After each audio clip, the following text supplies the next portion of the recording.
To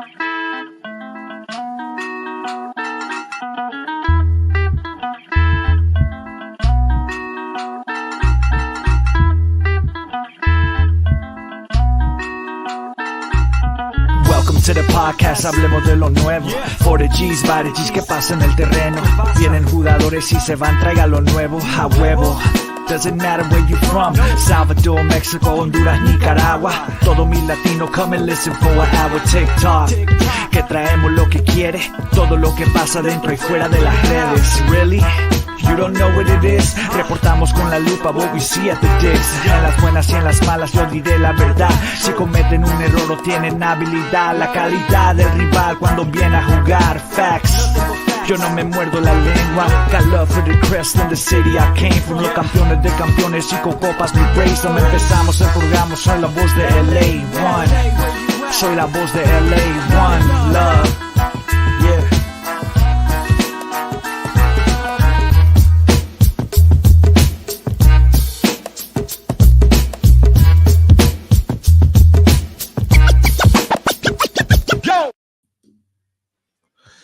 Hello, hola, and buenas, and welcome back to another episode of La Cuna Galaxiana, a podcast that's always made with love for all you LA Galaxy fans out there, wherever you may be, and for all you La Cuna Galaxians, we thank you so much for coming back and hanging out with us once again as we get you caught up on everything LA Galaxy. Today, we're going to be reacting to last week's Los Angeles Galaxy matches. First, an ugly 2-1 El Trafico loss at the Rose Bowl, and then the game that saw them bounce back, a 2-1 injury time win fueled by Gabriel Pecky's brace over Minnesota United. But first, let me go ahead and introduce myself. I'm one of your co-hosts, Rob Jalon. You can find me online at El Escudero de LA, and you can also find me and my written work at Extra Time Talk.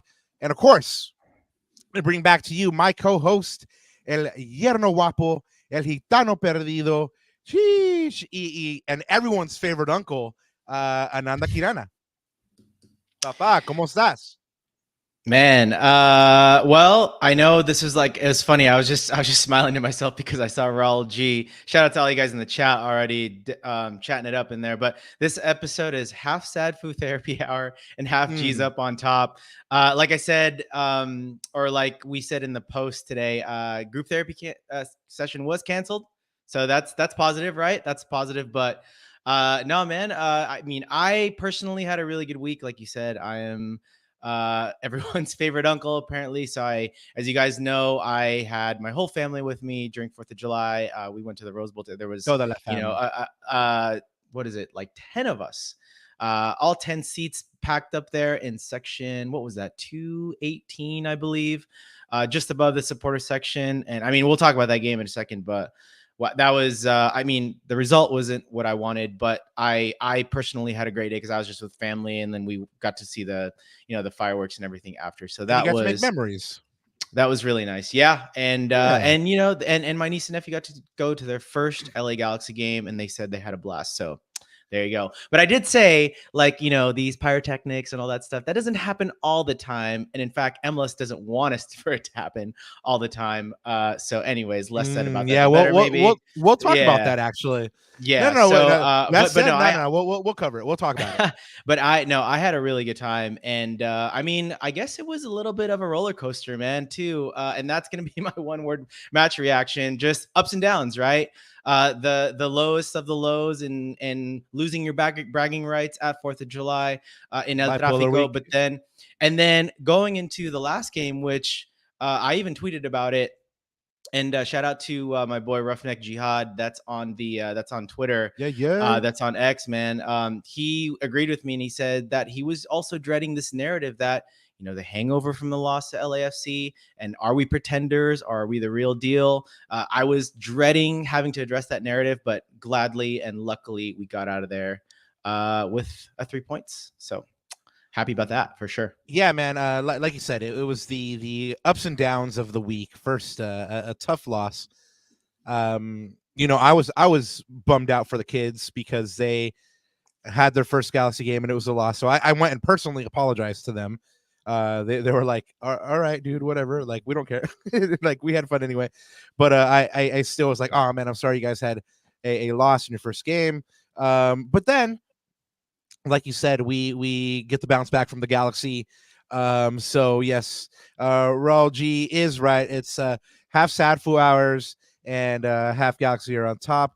So we're gonna listen to the Smiths for half of the show, and then we're gonna go Daft Punk for the last 45 minutes, like really There we hard. go. So anyway, but yeah, we're gonna bring you updates on both matches, everything you guys need to know. And Ananda, get to some housekeeping, Papa. Man, wait. Before we do that, I want to say I missed you and everybody in chat. It's been a week since we've been with you guys. Of course, we weren't with you guys on Thursday because of the Rose Bowl match. And man, I really did miss all of you guys. Hearts to all of you. Yeah, before I do my housekeeping, just want to say what's up to chat, right? Because we haven't hung out with you guys in weeks. So shout out Mike Gray. What's up, man? Leo, always in the chat. Thank you, Leo. Evening. Big Heck, always representing the IE Alvaro to the on fullest. his way back. Yeah, there we go, Alvaro. And of course, GCam with already an interesting question, as GCam always does. Dude, Rob, have you ever tried Pepsi Mango? Best flavor ever. I haven't, but mango's like one of my favorite things on earth. So I'm afraid you just opened a can of worms. Haha, can of Pepsi. Well, real quick, props to Afrojack for a lot of things. I'm gonna get to that later, but that was a 6 set. Buenas noches, Rocio, and yeah, man. Well, let me get to Rocio and Riqui in the thumbnail pic. Yeah. A ver. Yeah. See. See, Yeah. We're gonna talk plenty of Riqui today for sure. Yeah, man. Yes. Let me know. Let me know what's up with the Afrojack, because like I said, I hadn't really heard of Afrojack before that, and we didn't really get the full scope of what it was like being in the press box, because they have glass there and they did on the sound, so we didn't really get it all. And you also had a little distraction called the Copa America, which we'll also talk about a little bit later. Unfortunately, from your do not remind me. I know, but let's get to the housekeeping. So, guys, you can always block me or stalk me at Ananda Galaxiana. And you guys, a lot of you guys have found us on socials already, so thank you for that. But you guys can always find us on our socials and what's going on in Lacuna Galaxiana land or LA Galaxy land. That's at Lacuna Galaxia is the social handle, guys. And of course, welcome to the YouTube channel if this is your first time, or if you're coming back like Alvaro, who hasn't been able to, come on live with us. So Alvaro, what's up, man? I'm glad you're here and chatting it up with us live. Gracias. But of course, guys, if you do like what you're listening to, go ahead and hit that subscribe button. And who is our VP of likes today? I think someone got it. There you go, Raul G. Don't forget to hit that like. Sheesh. Don't forget to hit that like, guys. Just do it now, just before you forget. And everyone on playback, just go ahead and do it now, just before you forget. It'll really help us out. And of course, as Rob always says, put someone on. Go ahead and share this to your tíos, your tías, your abuelitas, your abuelitas. Even the papá, tenemos que hablar un poquito más de español por los tíos, las tías, ya lo sabemos. Vámonos. Y un poquito más, pero ¿qué pasa? Comparte el amor de este podcast para todos tus familiares, todos tus amigos, todos los que aman al LA Galaxy. Tráelos para acá, papá. Claro, porque este podcast is made with love, con mucho amor, ¿no? Como dice los stickers that, bro, we had a little street team at the Rose Bowl, so that was fun too. Oh, but anyways, what? I didn't know about that. What happened?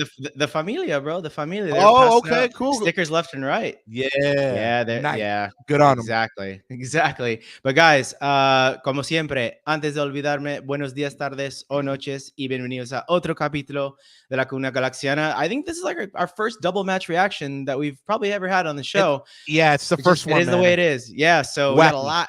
We got a lot to go through. And buenas, señores. Shout out Ramizes, man. So shout out to all you guys in the chat. And let's get into it, man. Let's get into it. We got a lot to get into. But first, your one-word match reaction, though, real quick. And guys in the chat, don't forget to put your one-word match reaction. I mean, just for the whole week. Like, how was your week in a word? Oh man, you put me on the spot because I wasn't thinking about one for the week. I was thinking about one for the Minnesota United match. You could cheat. It's all right. Oh, okay. Really, a return. Just a return to what we had been seeing. This team do, which is business as usual. So yeah, We want to think that El Trafico loss is a blip, even though it's an important blip. Yeah, but yeah, a return. So yeah, let's get going, because we do have 2 matches to get through. And apologies to everyone listening today, or everyone listening in after the fact, because this is the first time we've done 2 match reactions in one pod. So if it gets a little ugly, if it gets a little convoluted, if it gets a little long, we apologize. And Ananda's going to be my time cop, of course, as always. But anything you guys are feeling, anything you guys are want to know about, hit us up in the chat. Let us know. We'll get to it. And without further ado, here we go. Some shout outs here. We're going to keep them briefer than normal here today, guys, because we do have 2 match reactions to get through. Happy birthday, King Kino. 146 games played in 6 seasons for the Galaxy, and he is the king of Los Angeles. He, man, I still remember that wonderful campaign that they had with all the billboards and all the graffiti around Los Angeles for him when he won MVP. Well, it's King Kino's birthday here. He scored 92 goals and 51 assists for the Galaxy in his time here. We knew he was going to be a banger, because he got here, and no sooner did he debut than he scored a goal against San Jose. He won the Supporter Shield with the Galaxy in 2011 and MLS Cup in 2011, 2012, and 2014. Was the MLS MVP in 2014, as well as the MLS Cup MVP in the same year. The Galaxy's most valuable player in 2012, 2013, 2014, and 2015. Named to the MLS Best 11 from 2012 to 2015. Voted one of the 25 best MLS players of all time, MLS 2010's Best 11 nominee and recipient, and named the best EP signing by MLS.com. Certainly in the running for a lot of people's Galaxy Mount Rushmore. King Kino, we wish you all the best. While I was looking up some stats on King Kino, interestingly enough, he had an interview in which he says that he would love to come manage the Galaxy one day. Of course, for anybody following King Kino's career after his retirement, he recently coached Maccabi Tel Aviv to the Israeli title, their first and his first, and now he is without job. So who knows if a manager Kino will be in the Galaxy's future. But for today, happy birthday to him. And then also a belated happy birthday to John McCarthy. He turned 32 on the 4th of July. So on the day of the Rose Bowl match, he turned 32. Happy birthday to him. I hope he had a great one, the loss notwithstanding. Former G's news, Giassi Sardes is now in the record books, y'all.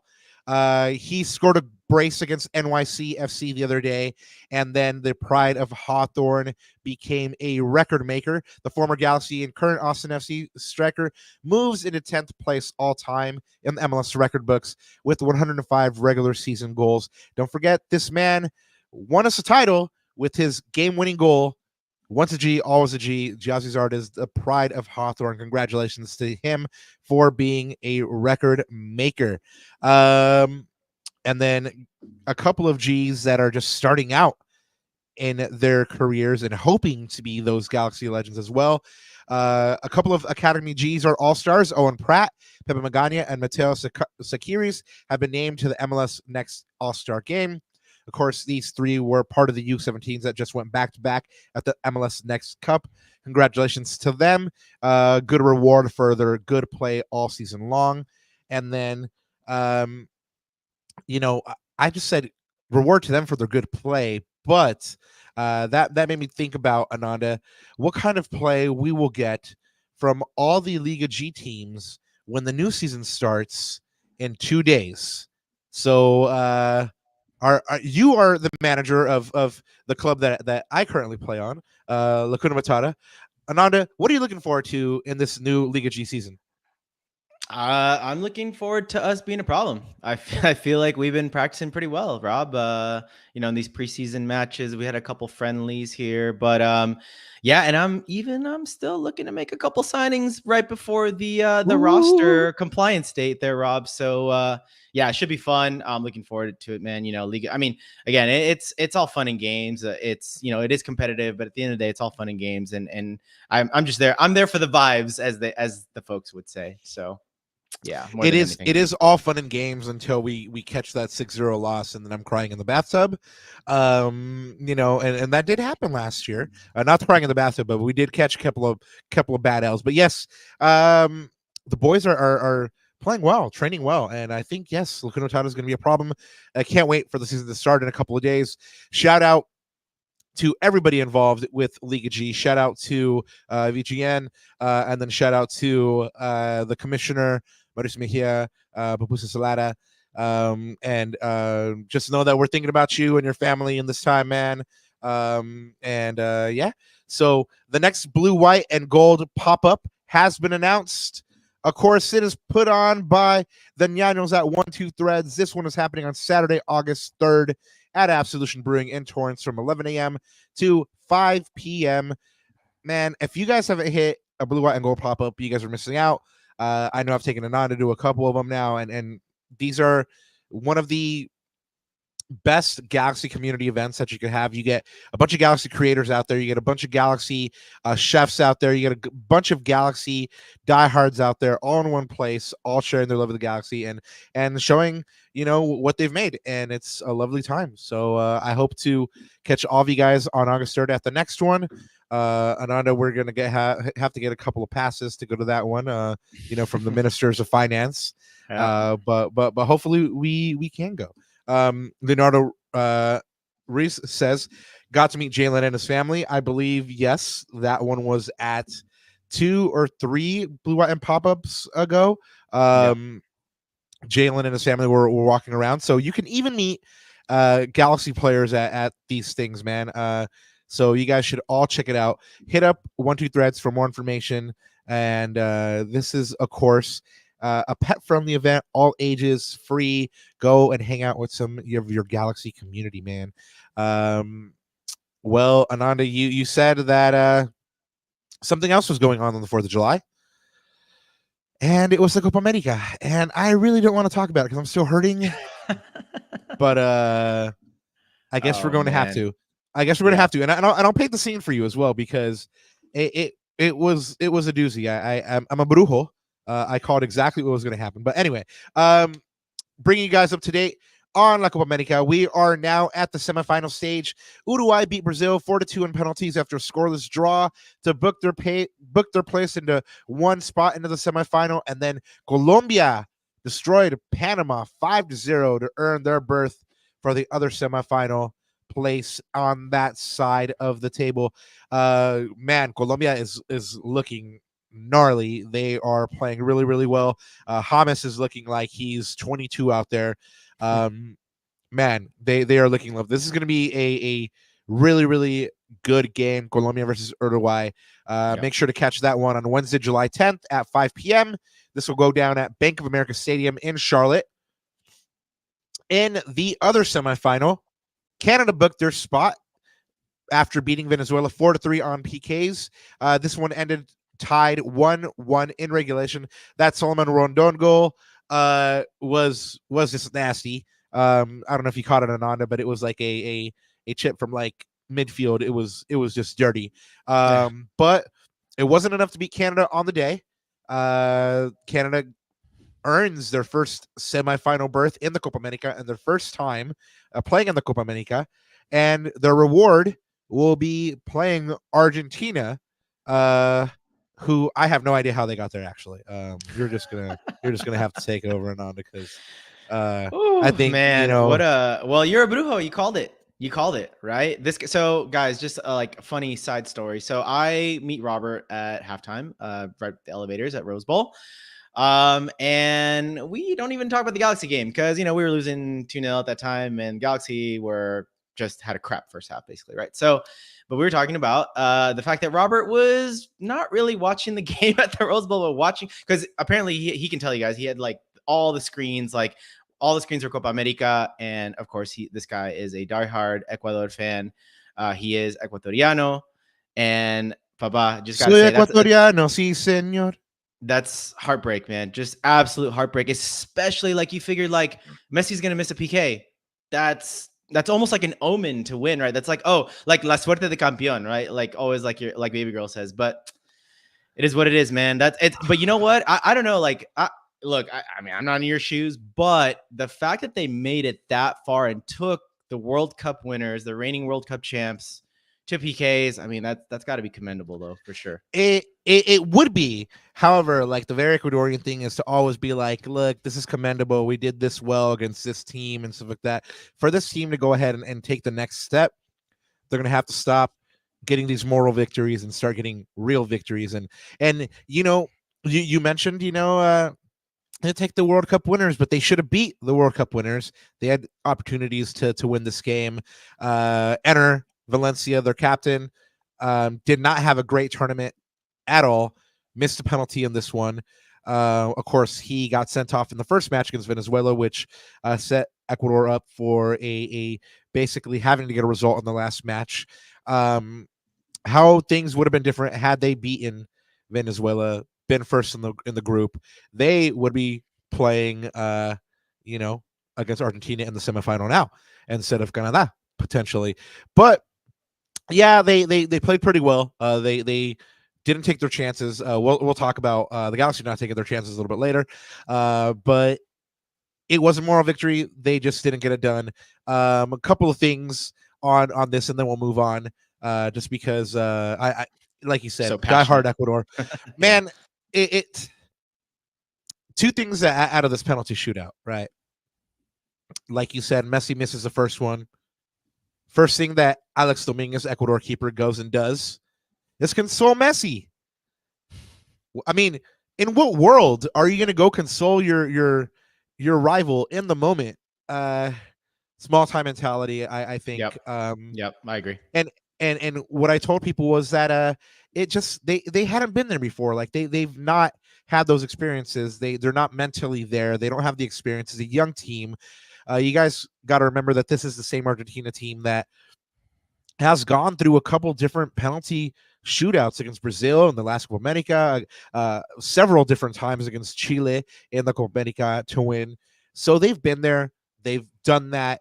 And like I said, they didn't get it done, but I wasn't as sad as I thought it would be. I thought it would be because, like you said, Ananda, I was a brujo. I called it. I had a couple of friends of the show around. We were talking before the match or during the match before the Galaxy match, and I let them know. I told Scott, I told Chandrima, I told Alex, you know what, guys? I'm not worried about Enter missing the penalty because the most Ecuadorian thing is going to happen. They will tie in injury time, go to penalties, and then blow it in penalties.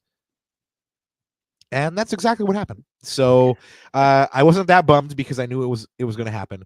But Argentina beats Ecuador 4-2 on penalties after tying 1-1 in regulation. They will now face Canada on Tuesday, July 9th at 5 p.m. at MetLife Stadium in New Jersey, which will be the home of the World Cup final. Knock on wood, Ananda, you and I will be there at the World Cup final. You and I. Ooh, got me, champ. Oh, Got him. Gary. Got him, Gary. G-Cam. Got him. G-Cam, where you at? Oh, he got me. All right, so these four will play for a spot in the final on Sunday, July 14th at 5 p.m. July 14th is going to be a great day because at 5 p.m. we have La Copa America final, and then at noon we also have a final, Euro. It is down to the semifinal. Ananda, do you want to tell us a little bit about Spain? Well, half our team's going to be missing, but whether it's injury, yellow card accumulation, I'm going to keep this one brief because I know we want to get to the Galaxy chat, but man, these are two darn good semifinals. I mean, you've got four, I guess, historically strong teams, right? But in terms of Spain, man, it's going to be tough. I mean, it was tough already just getting France. And that's the thing, right? Like on this half of the draw, It's these whoever gets out and whoever wins. It's kind of like winning 3 finals. I mean, Spain had to beat Germany just to get to this point. We've got to beat France and then potentially Netherlands or England. Those are basically like 3 finals to win this tournament. That is a tough side of the draw. On top of that, because of the battle with Germany, I mean, that was a tough. I mean, I don't want to relive that game because that game just got me so nervioso, papa. But I mean, we're missing Dani Carvajal on the right hand side. We're missing Alvaro Morata, who looks like he's not going to be back. Pedri sustained that injury in the first 10 minutes. He's out for the rest of the tournament. Although Dani Olmo, who's been arguably Spain's best player in the last couple games, great. I mean, he's been absolutely on fire. So it'll be interesting, man. We're gonna miss a lot of pieces. Lenormand, who's been starting next to Aymeric Laporte, he's also out due to yellow card accumulation. So it's going to be interesting, man. But I don't know. I'm not going to make any predictions or anything with this game. All I know is at 12 o'clock tomorrow, I'm going to be nervous. That's all I'm going to say. Well, Ananda, we know you'll be at noon tomorrow. Spain play France. France, of course, booked their semifinal spot after beating Portugal 5-3 in PKs after a scoreless draw in Hamburg. Spain beats the host Germany 2-1 in extra time. Man, that header to win was lovely. Dani Olmo, like you said, having a great tournament. He had a goal and an assist. England beat Switzerland 5-3 on PKs after a 1-1 tie in regulation. They will play the Netherlands, who beat Turkey 2-1. Now that semifinal will be on Wednesday, July 10th at 12 p.m. in Dortmund. And yeah, man, I'm looking forward to the 14th of July, which is going to be a wonderful day of soccer. I know that yeah, I mean, my team is out of La Copa America, so now I got to throw my support behind La Furia, and then in the Copa America, kind of hoping that whoever is on the Uruguay-Colombia side ends up winning. So yeah, and it could be a rematch of the 2010 World Cup final, Spain and Netherlands. Who knows? But like I said, this is a coin toss, man. It's going to be really interesting, but hey, really good tournaments that are about to wind down. So yeah, I mean, summer soccer is here. I think we've been treated to really good games in both tournaments. I would argue, not too much on 4th of July for the Galaxy, but we'll get and then your Arsenal's coming as well. That's right. Yeah, I don't think we have that in announcements, but they're going to play Bournemouth at Dignity Health Sports Park on the 24th. Then they're playing your lot at SoFi Stadium. Glory, Man United. All right, guys. Let's go. Yeah. Less of that, please. Less of that. All right. And I'm just like, I'm signing off. Moving now. on. Goodbye. Moving on. All right. Yes. Moving on. Let's bring some VCFC updates here. Their last match was a win at home versus Houston Dynamo 2. They won 3-2 on penalties after ending tied 1-1 in regulation. This game went down on July 5th, Friday. This is the first penalty shootout for VCFC at the Willie Roll, but not the first win for them in shootouts this season. They are now 6 of 6 in shootouts on the season. Unlike their big brothers who had some trouble with penalties at the beginning of the year, they have been lights out in penalties. This win goes and gets them the 2 points. However, they are 4th in the standings with a 6-6-4 record. They are on 30 points. A little worrying. They have not won in regulation in the past 5 matches, which drops them to 8th in the MLS rankings, the MLS Next Pro rankings, that is. Apologies. So they've slipped a little bit recently.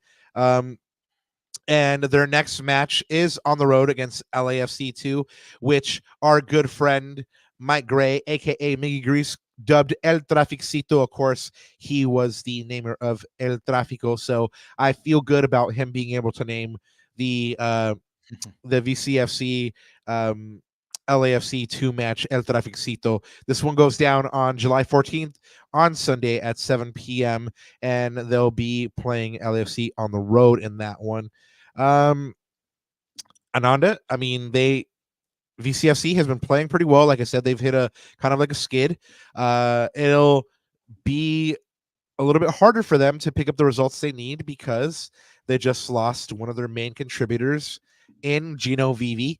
Gino Vivi, the Costa Rican winger for the LA Galaxy, who had been on the fringes of the first team and been starring for VCFC, was loaned out to Costa Rican side Deportivo Saprissa on July 5th when the Galaxy announced this through a press conference. He was loaned out for the remainder of the season, and Saprissa has a purchase option for Vivi at the conclusion of the loan. I like this one, Ananda, because like we've said a bunch of times, like get these guys the minutes they need to develop. You know, maybe he goes to Saprissa and kills it, and Greg's like, yes, he's in my plans for next year, and if not, Saprissa has that option to buy. So, what do you make of this loan? Yeah, I agree with you. I think he needs that development. He needs that playing time. I think it'll be a different experience for him. I think that's really important too in a player's development to get different experiences, right? And the MLS level, MLS Next Pro level, which I'm sure is a little bit different as well. And then he's going to go to a different league. So I am all for this. And like you said, if it doesn't work out, or if Saprissa wants to buy him, we have that option. And again, we find another home for our young talent. So again, I think it's a positive move on all sides, on all parties. And it makes the wheels in my brain turn. The little mouses are up there running around right now, and they're saying, they keep moving people out, making room for somebody much. We'll talk about that in a sec. But I was shocked today, Ananda, because the U.S. Men's Olympic team roster was dropped, and Jalen Neal missed out on the squad, man. And it's just absolutely ludicrous that he misses out. He basically helped this team qualify for the Olympics, and now he's not going, not even named as an alternate.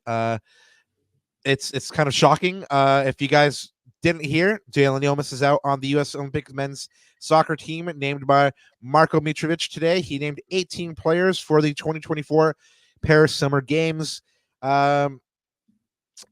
He named 6 defenders, Ananda, and 2 of those were over age reinforcements, Walker Zimmerman and Miles Robinson. I did mention to you when the last camp happened that he saw no time in the game against Japan, which I took to mean that he was a lock. Certainly Tommy Bogert, who we'll speak about here in a moment. You mentioned to me that he thought it was a lock as well. However, it wasn't to be, man. I mean, a lot of other really good players got left off this team. But let's get some reactions to this. The Twitter sphere was on one for this one. So yeah. Wow, there you go. Yeah. So our good friend Justin Ruderman said Jalen Neal and Brian Gutierrez joined Diego Luna as major Olympic men's national team snubs on the 18-man roster.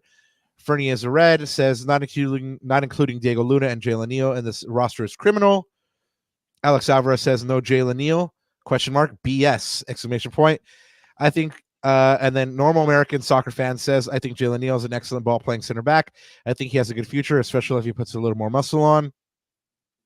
Alex Alvarez says again, snubbed Jalen Neal. Alex Alvarez was really defending Jalen Neal today. Ryan says it's idiotic. Would have been a tournament for Jalen Neal to shine, but we get Miles and Walker instead.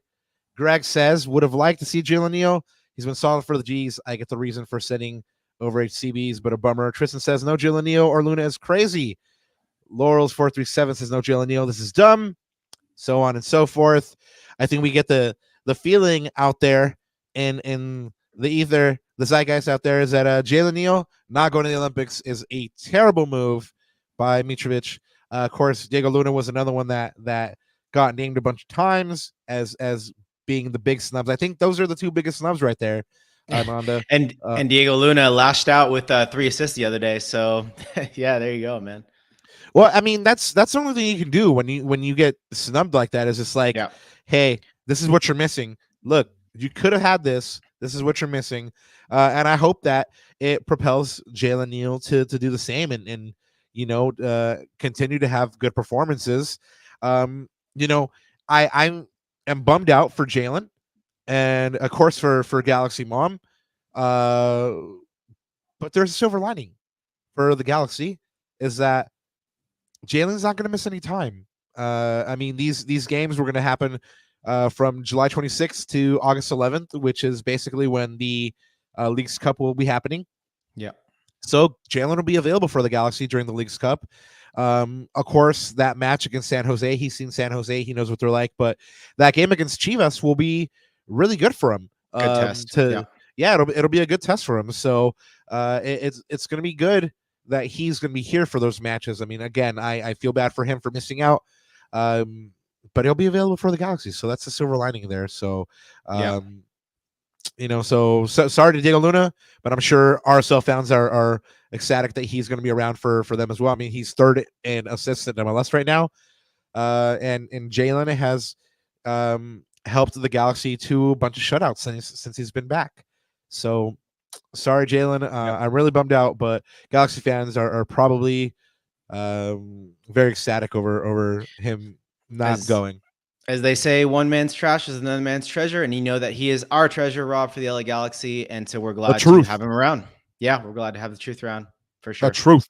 Speaking of truths, the truth of the MLS transfers, Tommy Bogert dropped some info today. He got a new job too, looks like, or he's yes, joined another team. Smart pickup by them. Yes, definitely. Tommy has left the Athletic.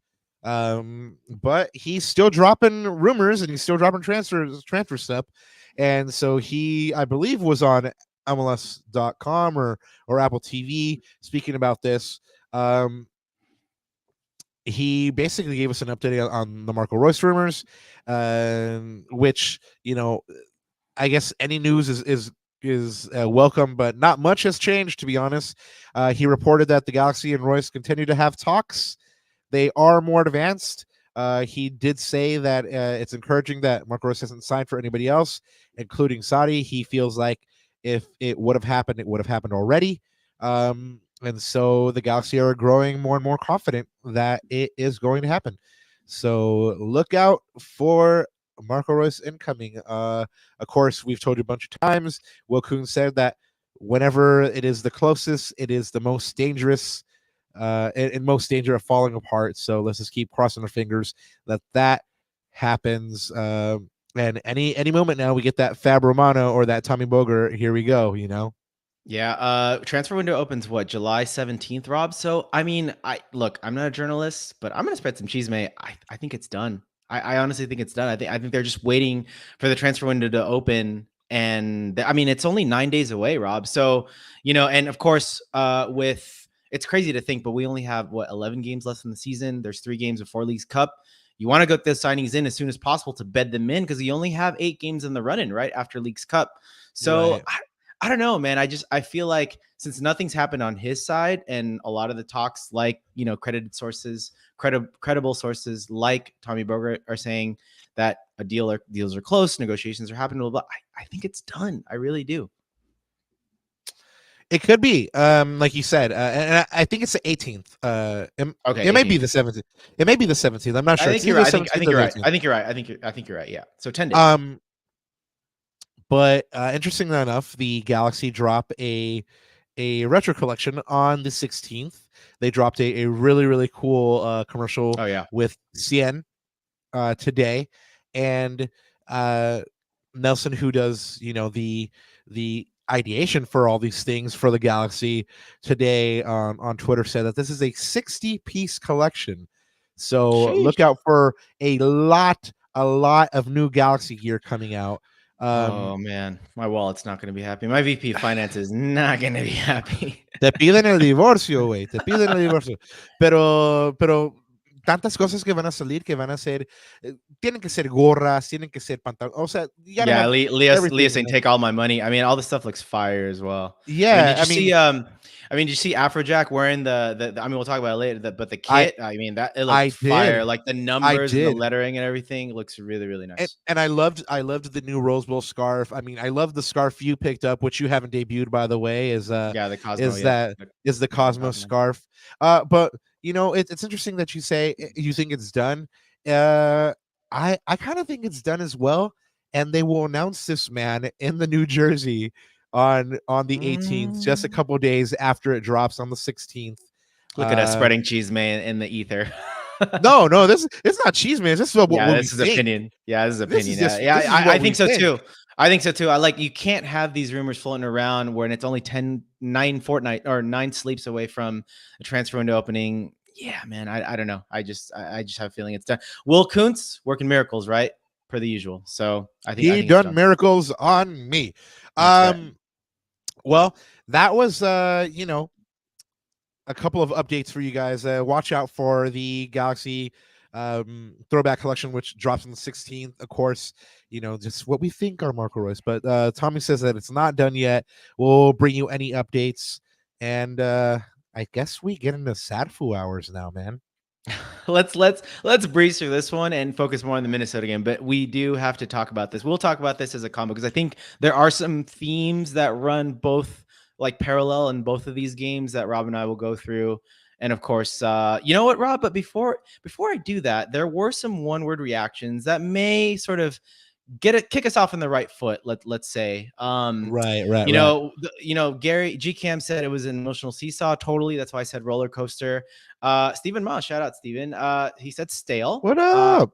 I'm gonna assume that was more for the LAFC game, probably for the Minnesota game too, for a little bit part of the stretches or parts, stretches of that game. XPH. Sour. Leo says inconsistent. Yeah, Rocio says yin and yang, totally. Like Ooh. Tale of Two Halves, even within the same game, right? Tale of Two Halves. You see the worst and the best parts of the LA Galaxy for sure. So yeah, let's get into this 30-second review of El Trafico, Robert. Ananda, do you want to bring some fan reactions, or should I get into some facts and figures here? Your call, man. How do you want to? I mean, the fan. I mean, honestly, if you go through all the tweets, it says everything that you need to about the game. To be honest, let's get it. Let's get some fan reactions. Let's do it. Let's see. Yeah, let's pull that up. There you go. Elias Arthouse says undefeated. Well, Fagundez starts, and Vanny said bench him for this game. Oh, yeah. Jason at Poya Sushi says Vanny effed up by playing Peso and Pexito on their respective sides. I don't know if he just typoed or he wanted to say Pexito, but I think he wanted to say Pexito. Yeah, I like it. But if y'all think this first half is on Vanny, I urge you to watch all of our past first halves and watch this one. You'll start #noticing. What do you think it means there, Ananda? I was trying to decipher this one. Like, what should I be watching for? Yeah, I don't know. I feel like he's trying to say that, if, again, I'm assuming that he means Peck on the left, Paintsel on the right, so not inverted. I don't know. Is he? Do you think he's alluding to Riqui at all? Well, a little bit, but then he also started with like I'm sorry, I guess I'm more focused on that first line. Yeah, I'm just more focused on that because my tactical mind and everything. Like I like the tactical stuff. Yeah, I will, and also it's funny that Vanny told you guys post match in the press conference that it didn't really matter, which I agree with him to a certain extent. All right, let's see what else we got here. Oh, well, is that it? Let's yeah, well, we'll get into some more. Okay. I kind of sprinkled them throughout here because the pain was such that I was like, oh, we can't take these all one time. I mean, people are just gonna be depressed out there. Ananda, let's go ahead and give them some facts and figures here before we get into these lineups. This was the second meeting between the two teams this season. The Galaxy lost again to the rivals, falling 2-1 in front of 70,000 people at the Rose Bowl on the 4th of July. This is the 14th highest standalone regular season attendance in MLS history, and it also makes the Galaxy one of the only teams, along with Atlanta United, as the only clubs in league history with multiple 70,000 plus attended matches in regular season play. Now, this one kind of hurts. The all-time series between these two clubs stands at 9-5, so they are tied. In 10 matches played at home during 2024, the Galaxy hold a 6-1-3 record. Their 9-game unbeaten streak at home was ended in his first start since June 1st. Riqui Puig completed 88% of his passes, won 6 of 11 duels, won 2 fouls, but created no chances against LAFC for the third game running. Mark Delgado completed 95% of his passes, won 7 of 13 duels and 6 possessions in 90 minutes. Miki Yamane had an assist, his 5th of the 2024 campaign, and he had an assist for the 2nd consecutive match against LAFC.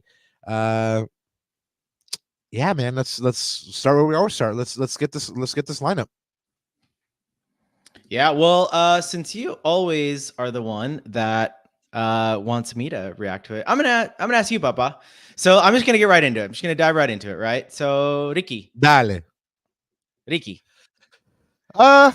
What do you think? Well, actually, let me rephrase it. So Riqui and no Diego, because I think there was an argument there. People have argued that you could play both of them, right? So what did you think? And here's the thing, right? Hindsight is always 20/20. So right. Well, the argument that you could play both of them, we actually saw happen against Minnesota. So the people would be correct. You can see these both these men on the field. But we've spoken about it, and GCam says it right here. Hero ball AF. We've spoken about it a bunch of times on this pod. Riqui has the ability to do things on the field that no one can. People know it. Unfortunately, he knows it as well, and the hero ball took over. It was always going to be a gamble for Greg. Keep things how I have them, or start Riqui Puig, arguably the best player I have on my team. Like you said, hindsight, right? Because if he had started Diego and Galaxy had lost, people would be like, well, you didn't start Riqui Puig, right? Yeah. And damn if you do, damn if you don't. Right. So he starts Riqui, and people are, well, this happened because you didn't start Diego. This happened because you didn't put Peck on the right wing and Painsil on the left. So it's one of those things like there's no win for Greg here, because he had 2 very hard decisions to go with. He made a call which I think like 90% of people would have gone with. You start your talent, your star, your talented player, right? Yeah. And it just didn't work out because Riqui didn't really work out on the day. And it was just a rough day at the office for everybody. I mean, we speak so much about Jalen Neal being the truth here, and I love him, but he got beat by camera on LAFC's first goal. And to be fair, people were saying afterwards, like, oh, Jalen's washed, blah blah blah. I mean, you got to remember Kamara is the second all-time. Yeah, I mean, you got to remember Kamara is the second all-time goal scorer in MLS history. The man scores goals. He's done it over his entire career. Did Jalen get beat? Yeah. Is he washed because Cameron beat him? No. I mean, it's an entirely harsh reactionary judgment. He's going to be fine. So I'm also surprised that they didn't put Maya to man mark Kai Kamara, knowing his aerial threat. I'm sure that was in the scouting report. I can't not imagine that was not in the scouting report. And I'm surprised Maya didn't mark him, because Maya is good aerially. I mean, we've seen that this season, right? Whether that's on the offensive or the defensive end. Set piece defending again, Rob. I mean, it's gonna, in those tight games, especially in the playoffs, I think that's going to be one of our Achilles heels. I don't know what we do about that necessarily. I don't think it's a personnel thing. I think it's just concentration levels and the details, right? Remember when we did the preview with Scarf from Defenders of the Bank, so shout out Scarf. I know you saw him at the press box as well as Philly. He said that this game was a game of fine margins, like razor thin margins. And these are the things that we talked about, set pieces as well. And these are the things that create separation with games like this. So yeah, man. And back to the Riqui thing. Hold on. I'm just looking at these comments here. Yeah. Bring this up. Both of them. Yeah. So Alvaro, I was just going to say about Riqui, but I'll let you guys talk about it because we're always a show of people here. So Alvaro says, can talk about who should have started all night, but the fact is we looked second best to LAFC the first half, didn't. And then Leo says, Riqui playing Riqui ball. There were several chances where they kept going for the extra pass and they kept shooting the same bottom right corner rather than lifting the shots to the top corners. I mean, yeah, going back to, I don't question Greg's decision necessarily, because I think the optics around it, I mean, like you said, damn if you do, damn if you don't. And the reality is, Rob, we scored in the 53rd minute, whatever it was, with the same lineup, right? It was just the way we were a little bit more aggressive and forceful in the second half versus it's funny because I had a friend of mine sit next to me as well, and his wife, who's also an Arsenal fan. We joked, I'm like, what are we watching here? 2015 Arsene Wenger ball, like sideways, backwards, and going nowhere, right? Greg called it post-match death by a million or 1,000 passes, whatever it was. And that's really what it was. And so I don't think you can base it or blame it totally on Riqui.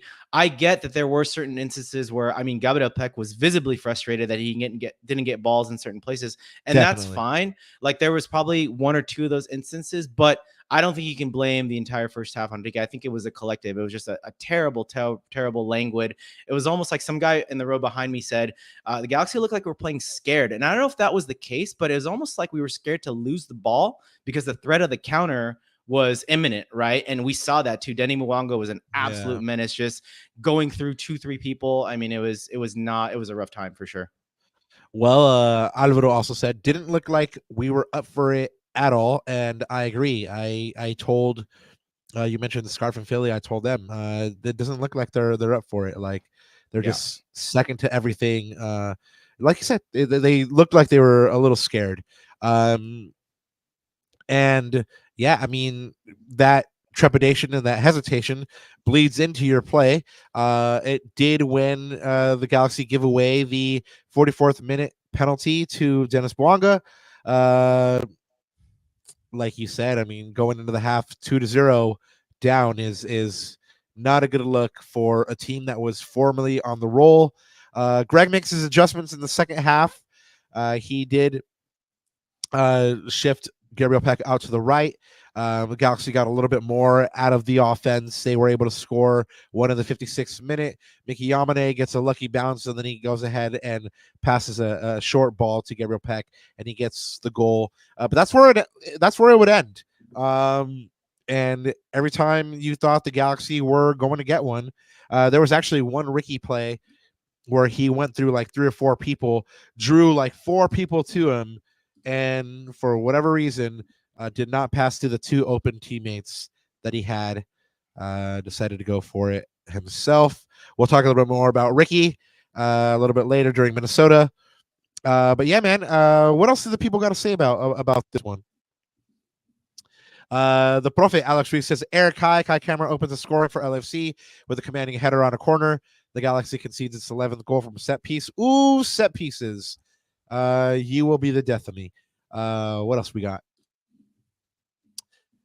Edgar Nag says, just when you thought they had given up goals on set pieces, it comes back with a vengeance. Tough loss. And then Jan Vaughn says, at the worst moment possible, with the quote tweet.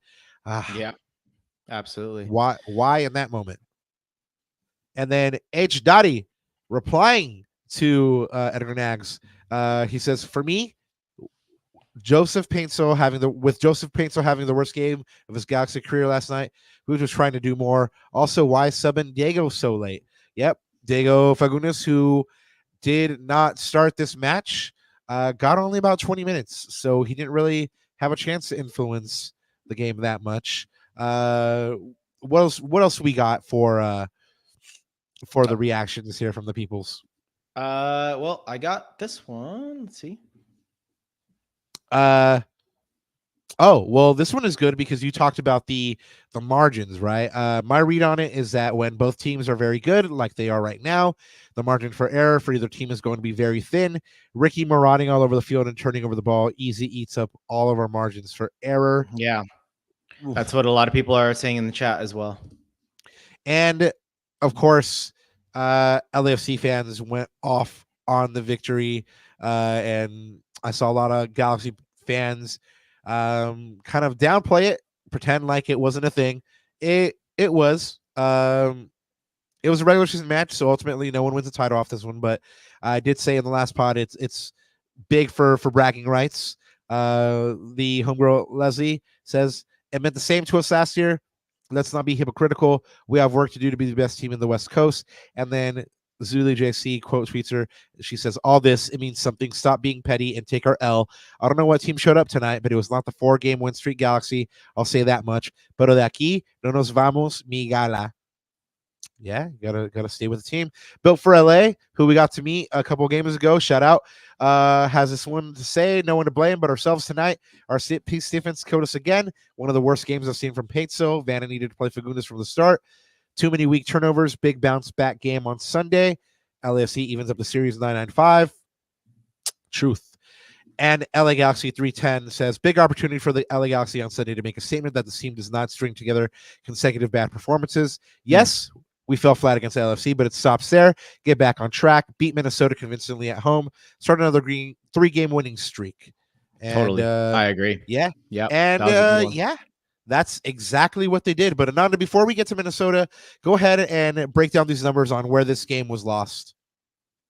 Yeah, hopefully this is the last thing I'm going to say about this game, but really quick, guys, just the stats. I mean, it's easy to say it was a tale of two halves. Everyone's been talking about it in chat, so I don't have to go through these numbers too much, but the one thing that I wanted to pick out is a lot of what those tweets said, Rob. I mean, LAFC dominated us other than possession, which again, possession doesn't really matter, right? Unless you do something with it.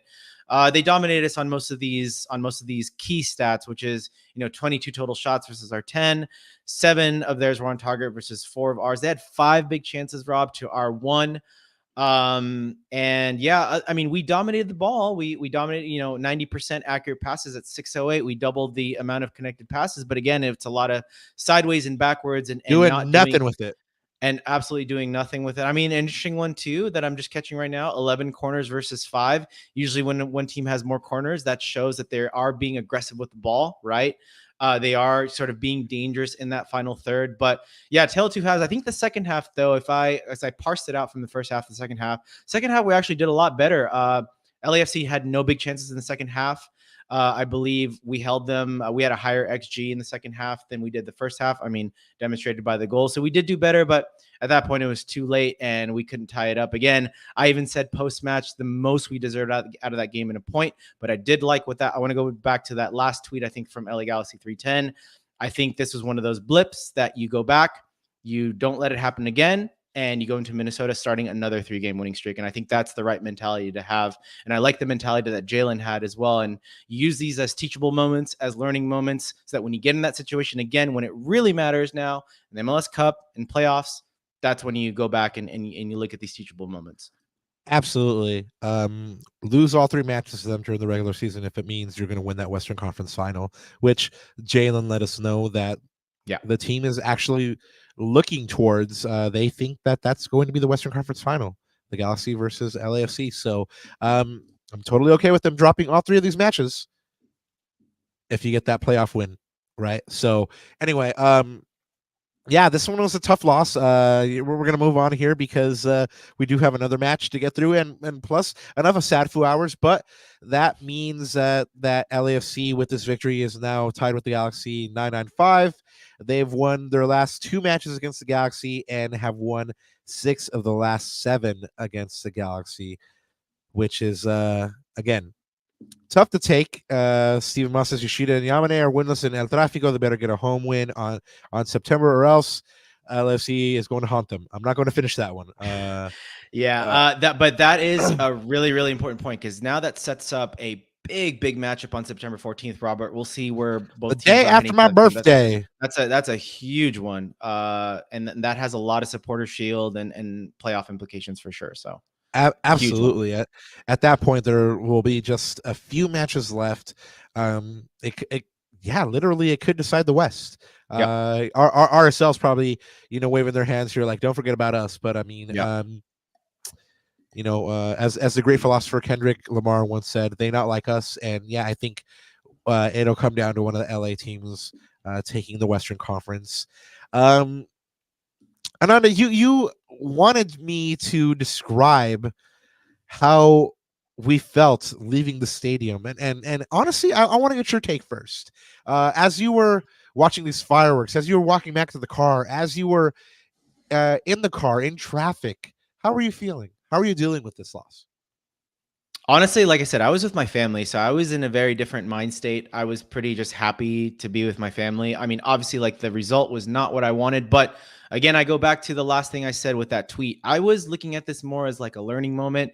Of course, our pride, and that's the number one thing that I saw on Twitter too. I can tell that, like, people's pride was hurt, and I mean it's normal, right? It's a normal fan reaction, especially against our crosstown rival. I mean, bragging rights are always up at stake, but I looked at this more as a teachable moment, more as a learning moment to think about like what are the things that we can do. I'm just like that kind of person, like analytical, like trying to think about what you can improve on for the next game.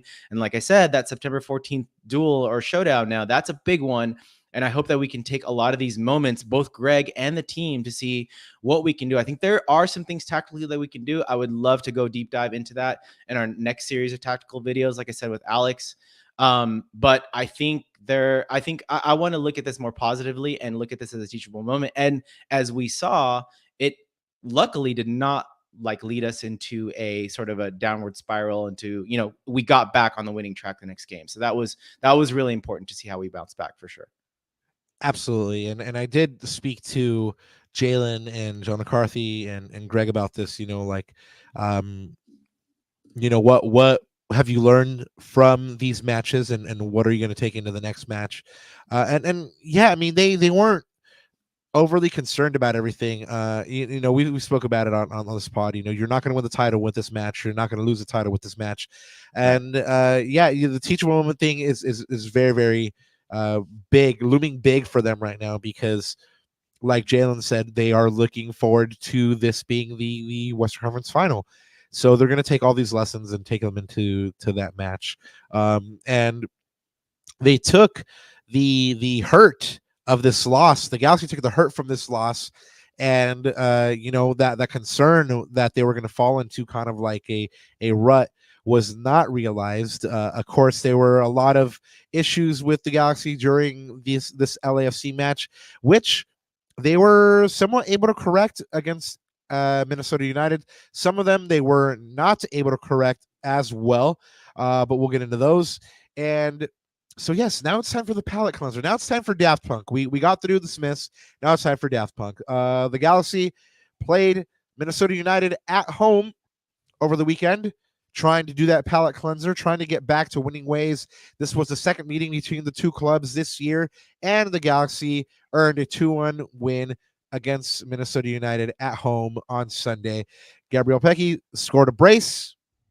His performance earned him a place in the MLS team of the match day. Congratulations to him. He had another lights out moment. I had one of the most watched plays of the evening, I'm pretty sure, with that ball roll and nutmeg. And then it was ridiculous. And then he was outdone a couple moments later by Mauricio Cuevas, who we'll talk about here in a second. But Gabriel Pecchi scored a brace, and he continues to put the team on his back. Miki Yamane had an assist for the third consecutive match, bringing his total to 6. Super sub Mauricio Cuevas had an assist, and we'll break that one down here in a moment, while Riqui Puig recorded a couple of hockey assists as the Galaxy won their 7th match at home this season. Puig, the much maligned Puig, who got spoken about very, very much after LAFC. He ranks first amongst MLS players this season in multi-assist performances, and he has now totaled 16 goal contributions in 19 games. John McCarthy, another stellar game. He recorded 6 saves for the 3rd match running. John McCarthy, I mean, the Scarf was talking about how, John McCarthy's not going to be, a game changer, a game winner for you, but he is. I mean, the stats prove that he's, saving goals for the Galaxy. So he's been really good.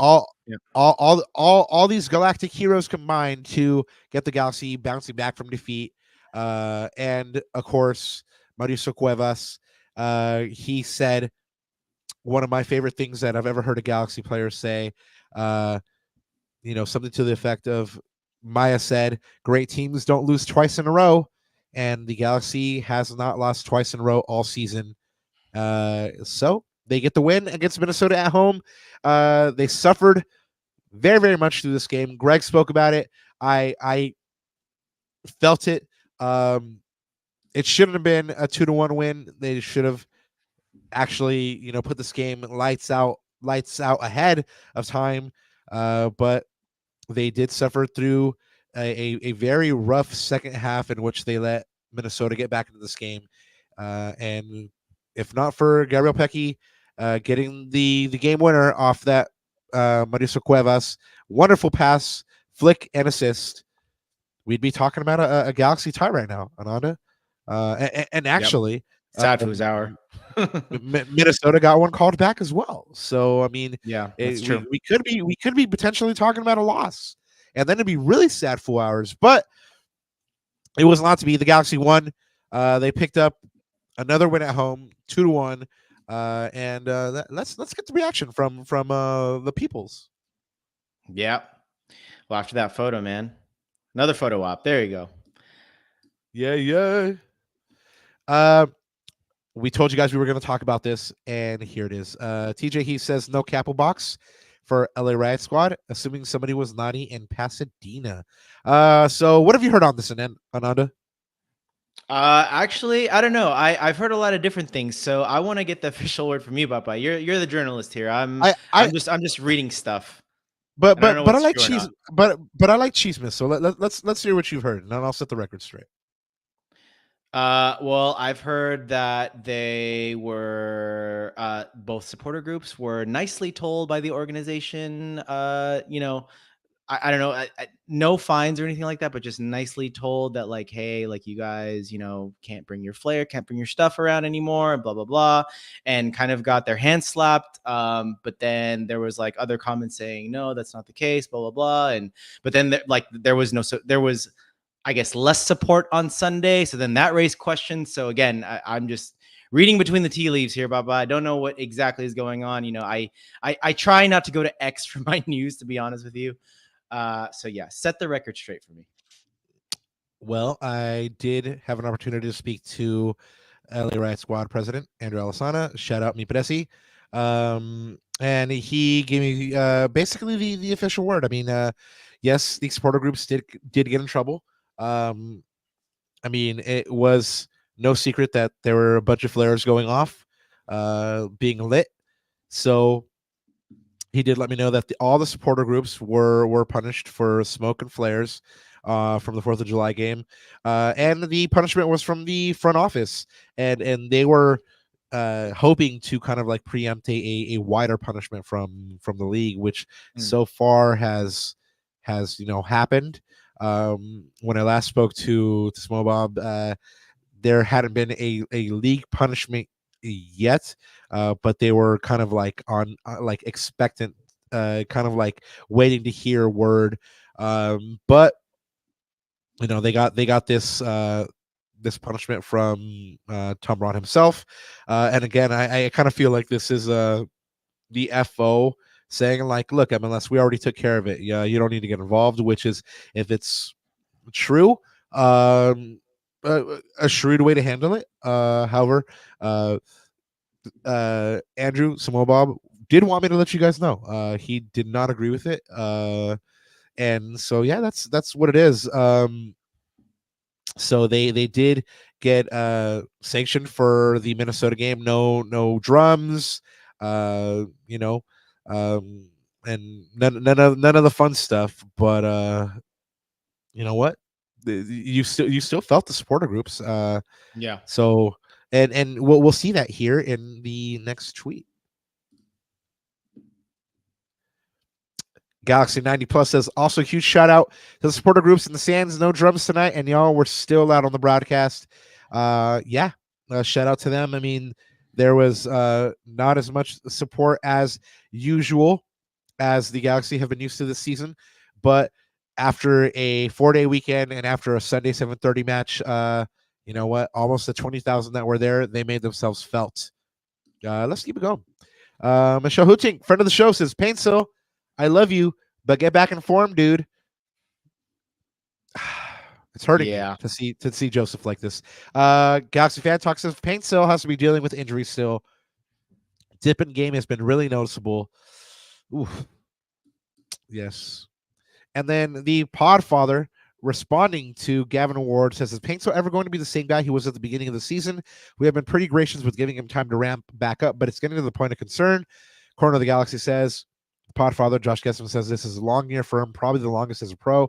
So I think it's going to be tough to see him at the pace to arrive. That being said, I think everyone should be fine with him being selective with when we see him at full strength. Vladimir says, we are all here for Joska's resurgence, right? And has a picture of JP. Say his name and he will appear. H. Shoddy says, thank you, Gabriel Peck, for deciding to play for the LA Galaxy. Let's take it to the other wing now. Gabriel Peck getting a lot of love on the socials. Chargers Black Gino says, Gabriel Peck on a warm summer Sunday night in Carson.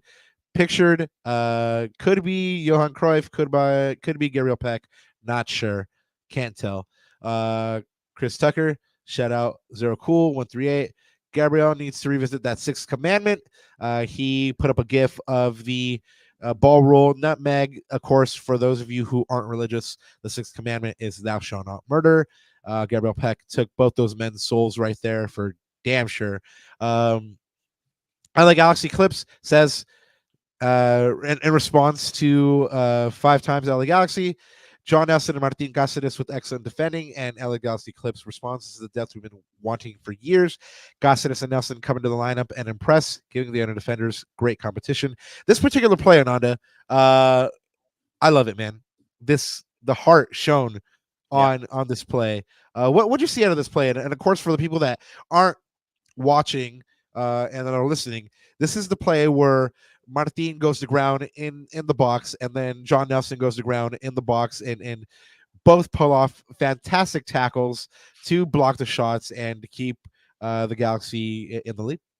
Yeah, I tweeted about it. I said, this is the stuff that us fans love, right? This is like self-sacrifice, putting your body on the line. These are plays that, again, come playoff time, this is huge, man. This is like the difference between, you winning and you losing, essentially. It's these little plays. It's winning plays, right? I've heard Greg and other people say these are winning plays that you need. And man, both defenders, this is stuff that you love to see. I even said this is defending the badge worthy, which we'll get to, of course, towards the end of the show. Ooh, yeah. What else we got? We got a couple more, I think, and then we'll break into this lineup here. Ooh, Herc, who got into a fight with Eric Ananda over the weekend. Hercules Gomez says, not going to lie, that was sexy AF from Cuevas. Jesus, insane touch of composure. Peck with the finish, but wow, yes. For those of you guys that didn't see it, De Los Angeles para el Mundo says, LA Galaxy outsider. This man, Mauricio Cuevas, took the pass from Riqui Puig on the first touch, flicked it over his defender, and then squared it for Gabriel Peck to get the game winner. Super feeding it. And then, of course, we get the Podfather. Once again, lessons from last night. Sometimes it doesn't matter how you win, just that you did. But Peck is becoming a rock star. I keep seeing that Meg on socials. I thought Pew just passed to Yamane was gorgeous. And then Cuevas with the double touch over the defender. Good Lord. Good Lord indeed. It was... and I think this is the last one here. LA Galaxy Rumor says, if when Marco Reus comes to the LA Galaxy, could see the formation look how it did today with Reus in the Fagundez position. We did say that you would see... that you did see Fagundez and Riqui Puig on the field at the same time. And... yeah, I guess that's as good a time as any to get in the lineups. Ananda, what you got for us? Yeah, really quick. Raul G shouts out Matt with comments. I don't know if Matt's in the chat today, but he said, yo, I want to thank Matt with comments for hosting the awesome tailgate party with kids' games and prizes. Yeah, shout out Matthew from Comments SC. All right, so here are the lineups. And Rob, I guess the big things, of course, we talked about Fagundez and Riqui being in that midfield. It was interesting to see Fagundez play sort of in a kind of a central mid or DM position. And then, of course, Johnny Nelson, I believe, because Julian Are was hooked at halftime during El Trafico. I don't know, Rob, I'm hearing that may be a longer term injury than we thought. That's a little scary. Actually. But as someone said in the chat here, I can't remember who, but 7/8/24 is John Nelson Appreciation Day, apparently. To GCam said it. So but yeah, so I mean he had a great performance, and maybe we'll talk a little bit about that later. Anything of note here on the lineup, Rob? Yeah, just confirming what you said about Julian Aude.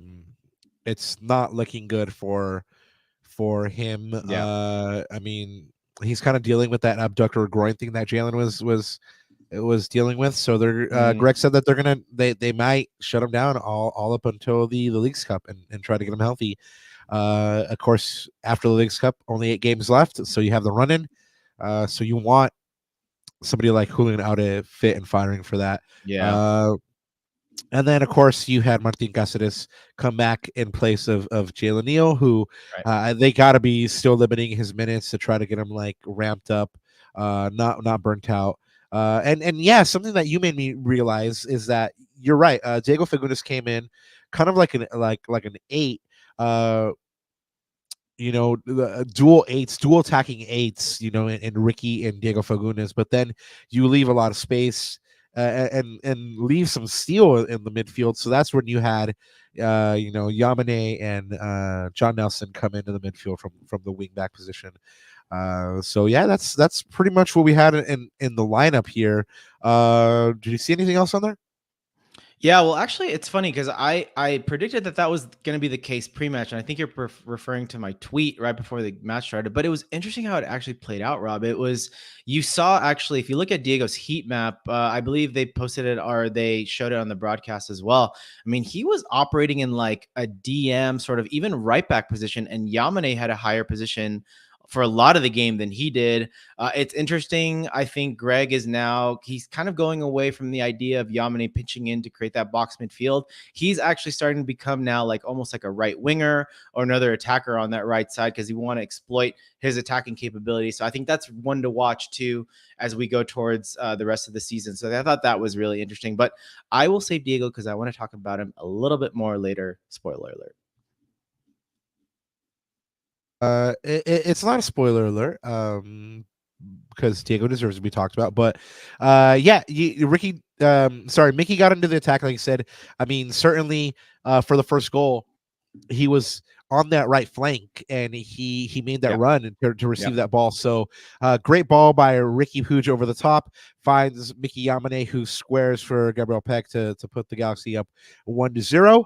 And yeah, that's exactly like you said, the area that he was occupying is that right wing. Galaxy leave a bunch of goals on the table in the first half. Joseph Paintsel has a couple of shots saved. He had a 1-on-1 a little bit later. He had a couple of opportunities when he got played in. He did not take them. They go into the second half, and they kind of drop off a little bit. Also have opportunities in the second half, and they don't take them. And I was kind of thinking to myself, hopefully Minnesota doesn't come back on just a counterattack and get something out of nothing. And then that's exactly what happened. Timo Pukki gets the ball from Hassani Dotson. Yeah, Pukki party for sure. I mean, he likes scoring against the Galaxy. He always does. So Hassani Dotson feeds him, and he takes the shot from the edge of the box. And yeah, no one steps to him, man. This one was incredible. I mean, John McCarthy was waving his arms around everywhere after this one because just no one stepped to him. So now it's 1-1 going into the stretch here of this match. And yeah, I mean, it really did look like this one was going to end in a 1-1. And then Mauricio Cuevas turned up with the goods with a moment of magic, the flick over his defender and the assist, the composure to deliver the assist, and the Galaxy get the win 2-1, which means in 10 matches played at the Digs, they now hold a 7-0-3 record. They've won 5 consecutive games there, outscoring their opponents 13-5. The Galaxy have lost just twice in the last 13 matches. And of course, the streak is alive. When Diego Fagundez starts, the Galaxy win. That's 13 games now. So nutty, man. Yeah. Well, what you got for us on the stats line? Yeah, so again, pretty interesting here. So for all you guys on the audio, I'm going to narrate this. So actually, they're both blue, but LA Galaxy is dark blue and Minnesota is the light blue. So 61% possession to 39 for Minnesota. We doubled their XG 2.54 versus 1.21. Pretty even on the total shots, Robert. And interestingly, Minnesota had more shots on target. So 7 shots on target to 4 on 16 shots to 15. But we had the better of the chances. It seemed like all of our shots on target were those big chances. We did miss 2 of them. Unfortunately, again, JP, one of them, a huge chance that he just should have slotted underneath the keeper, but did not finish. Doesn't have a shooting boots on lately, as we talked about, as a lot of those tweets talked about. And also, again, very typical LA Galaxy performance in that we almost doubled their connected passes, 607 to 344, 13 fouls committed for Minnesota to our 4, and 6 corners to 3. So yeah, I mean, I think, if you look at just from the stats perspective, I think we probably deserve to get at least a point, if not all 3 points. But again, just the way the game states worked out, it was getting really, really dicey there at the end. I even tweeted it when Teemu Pukki came on. I said, you know what? We've had all these chances and we've missed all of them, but they get one chance to the guy that they want it to, because Teemu Pukki is a really, really good finisher. He's just, getting up there in age, so he's coming off the bench these days. One shot, one finish, and that was it. And it got really, really nervous there towards the end. Yeah, and that's one of the things that the Galaxy has not been good at, is for the last 2 games is not taking their chances. I mean, they had a couple chances against LAFC that if they had picked out the right pass, they could have done more with. In this one, prime offender was JP. He had several good chances. Like you said, he could have, he had that big chance that he does not score. He had 5 shots on the night, 2 chances created, but that one big chance missed. One of the things that Greg said is that he seems like he's decelerating when he's playing that final ball or taking that final shot, and he wants him to go ahead and do these things or perform these actions like at full speed. As there were several times where he got in behind his defender, and with his speed, there's no way the defender should be catching him, and he decelerated. He tried to cut it back. He tried to find it. Just doesn't seem like his confidence is there, because JP at the start of the year would have taken that guy on and would have beat him and probably would have finished, but it's not happening for him. I think he should take a page out of Gabriel Peck's book, which I want to talk about in just a second here. But yeah, keep going. Yeah, I'm interested to see what you say about that. But JP had and really the team, they had a couple chances that they should have put away. This one shouldn't have been as close as it was. Like I said, they did suffer, and they were a bit lucky. We already talked about that offside goal. I mean, it was offside, but we've seen decisions like that go against the Galaxy before. So that combined with JP being wasteful, poor finishing by Minnesota, and John McCarthy making some big saves, get the Galaxy this win. But if they're faulty on one wing, it's great that Gabriel Peck is on fire, right? Yeah, especially with that fire fit too. He's sporting Ram stuff these days, huh? But yeah, just looking all happy, and somebody get that man a Raiders jersey. Yeah, there you go, Rob. But yeah, I mean, he's been electric, right? He's been arguably our best player, maybe since the international break, maybe since like the last 4, 5, 6 games, whatever stretch it's been since the international break. And you know what? It's interesting because we did that. I did that tactical series with Alex Ruiz, and we talked a lot about the things that we wanted to see him do a little bit more. And you know what? Just again, for you guys that haven't watched the video, I am going to play a little clip of that because I think our friend of the show, Alex Ruiz, is going to say it better than me. So here you go, guys. That did mention, which is one of our first key points for this video, is Peck makes his best impact being direct, being that direct winger, right? I mentioned Douglas Costa a little bit earlier during our recording, and that's because Douglas Costa, the DP winger last season, wasn't like Peck, like a guy who runs after the ball, more of a guy who likes to kind of hover within that half space, being more of that creative player, a lot more still, doesn't really attack and go forward or be as progressive as we saw Gabriel Peck, how high he was in those percentile rankings. Right. He wasn't like that at all. So as we can kind of see in this film that we're going to pull up right now, Gabriel Peck, very much a guy that you don't want to get static. And look, here's the situation right here. He's got to stop, got to examine the play, look for the runs, doesn't play the right pass. And this isn't his strong suit. This isn't something that gets the best out of Peck. Here's another situation here where he has to stop. There's no runners. He's the one who has to create something, and he kind of just has to go back. He has that in his locker, but that's not where you get the best out of him. This is where you get the best out of him, where he's just running through spaces, looking to get as close to goal. And look, he creates something out of nothing here. Sure, this wasn't, the most flashiest goal, but hey, he runs after the ball, creates a goal scoring opportunity, and opens up the scoring for the LA Galaxy. And then once again here, you can see he's a smart player, reads the spaces inside the box where there's nobody marking. Yamane crosses, and boom, easy goal for Gabriel Peck to get. And that's just smart running as well. And look, here's another moment right here where Joveljic and Puig have a lot of the RSL gravity, and then Peck one-touch finish, gets it past the goalkeeper, and that's exactly what you want to see as well.